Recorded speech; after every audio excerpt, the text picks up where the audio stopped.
भारत के इतिहास में आज एक नया अध्याय जोड़ा गया है, क्योंकि दिल्ली में 10 साल की सत्ता के बाद आज आम आदमी पार्टी का सुपड़ा साफ हो गया है और भारतीय जनता पार्टी ने अपना एक नया परचम लहराया है। इस बारे में बातचीत करने के लिए हमारे साथ है केंद्रीय मंत्री रवनीत बिट्टू। आइए उनसे बातचीत करते हैं। रवनीत जी, जिस तरीके से आज दिल्ली में एक नया परचम लहराया है, डबल इंजन की सरकार वहां भी आ गई है, तो इस बारे में क्या कहना है आपका? क्या कारण रहे हैं ये? पहले तो मैं भारत 24 का मैं शुक्रिया करता हूं कि मुझे आपने अपने चैनल पे टाइम दिया।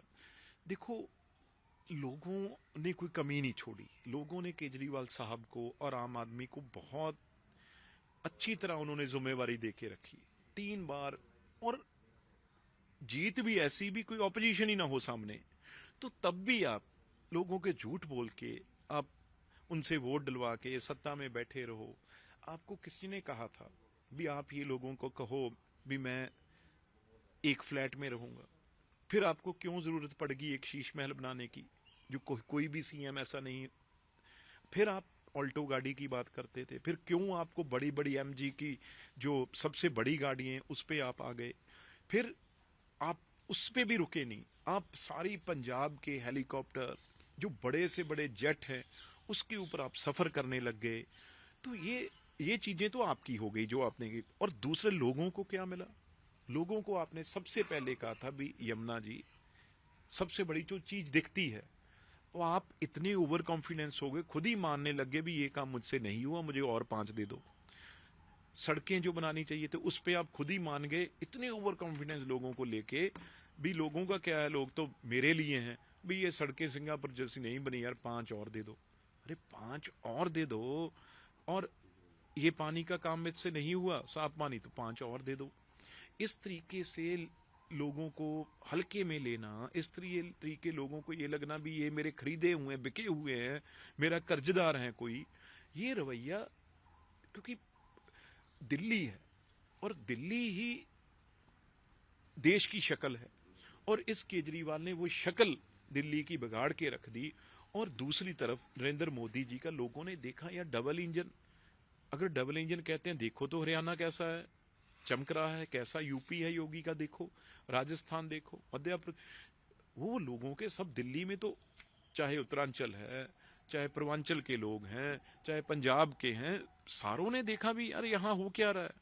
तो उसके बाद उन्होंने फैसला कर लिया भी इस बार इस आदमी को एक नई पार्टी, वो भी लोगों ने इनको नहीं बनाया था, वो अन्ना हजारे साहब के विश्वास के से निकले हुए ये केजरीवाल थे। उन्होंने तो पहले दिन पहचान लिया, उसके बाद उन्होंने वो बोलने लगे भी ये आदमी सत्ता में इसलिए आया है। आज उनकी दोबारा इंटरव्यूज आ रही थी, आज वो जितना खुश है ये लोगों को उसके बाद ठगने लग गया। उन्होंने तो उसी दिन पहचान लिया था, पर लोगों को ये लगा भी शायद ये मूवमेंट से निकले हुए लोग हैं, यहाँ पे नीचे सड़कों पे सो के ये सत्ता में आए हैं, शायद हमें याद रखेंगे। पर बार बार कहने पे लोगों ने, एक तरफ मोदी जी जो बजट दिया उन्होंने, उसमें क्लियर पता चलता है आप 12 लाख तक आप कोई आपके ऊपर सब छूट है, और लगता है मिडिल क्लास की बात की, कर्मचारियों की बात की, लोगों को। देखो एक और मैं बात बताऊं, आपके चैनल पे पिछले सारे चैनल पेपर्स, मैं इंग्लिश पेपरों की भी बात करता हूं, हिंदी पंजाबी तो रीजनल छोड़ो, इंग्लिश पेपरों की हेडिंग पिछले 20 दिन से क्या थी? सारी तीनों पार्टी लड़ाई झुग्गियों की लड़ रही थी। झुग्गी वर्ड जो यूज, अरे दिल्ली में अगर आज झुग्गियों की बात करेंगे तो फिर आप अंदाजा लगाइए दिल्ली कहाँ है। तो इसलिए लोगों ने देखा भी यार अब इस आदमी से पीछा छुड़वाए। देखिए, जिस तरीके से दिल्ली से आम आदमी पार्टी का सुपड़ा साफ हो गया, आपको क्या लगता है पंजाब पर इसका कितना असर पड़ेगा? नहीं, देखो दूसरे नंबर पे अगर कोई कम्युनिटी है वो पंजाबी और सिख हैं दिल्ली में, जो कि पहले सब आम आदमी के साथ थे। अब टोटल जितने हमारे कैंडिडेट सिख थे वो जीते, जितने पंजाबी और वो एरिया थे वहां पे जीते। लेकिन इससे क्लियर पता चलता है उनका अब मैसेज, क्योंकि पंजाब में उनकी सब रिश्तेदार जाना आना होता, तो इसका बहुत बड़ा असर है जो आपको पंजाब में दिखेगा।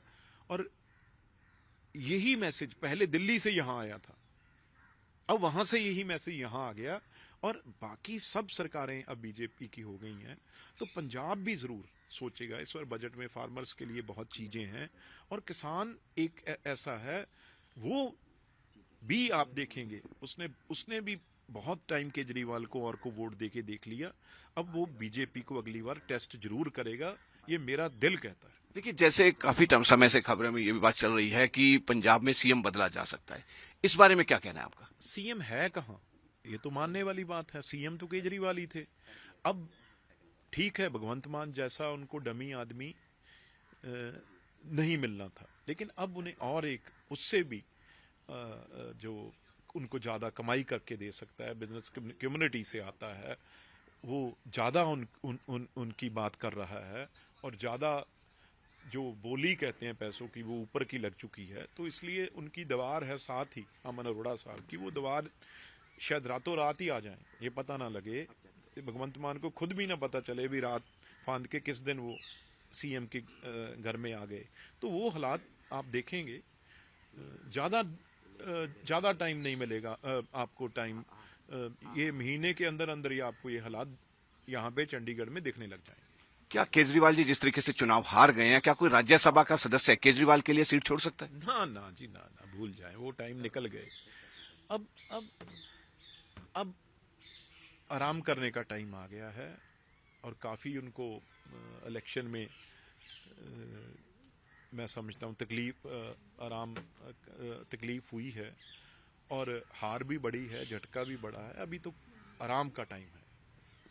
ये थे केंद्रीय मंत्री रवनीत बिट्टू, जिनका कहना है कि जिस तरीके से दिल्ली में भारतीय जनता पार्टी ने परचम फहराया, उसका सीधा सीधा असर पंजाब पर पड़ेगा, और आने वाले चुनाव में पंजाब में भी एक बार फिर से भारतीय जनता पार्टी अपना परचम फहराएगी।